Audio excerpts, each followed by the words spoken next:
যার কাছে ধৈর্য নাই, সহ্য নাই, মেনে নেওয়া নাই, মানিয়ে নেওয়া নাই, তার কাছে কখনো নিয়ামত আসবে না।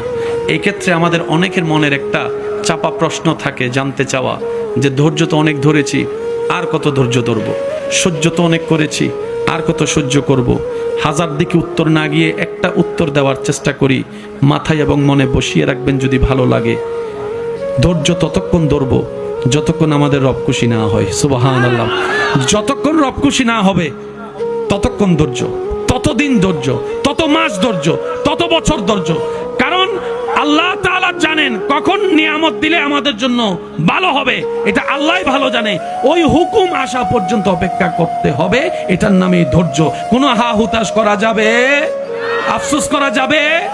আল্লাহ দিল আলহামদুলিল্লাহ, না দিল আলহামদুলিল্লাহ।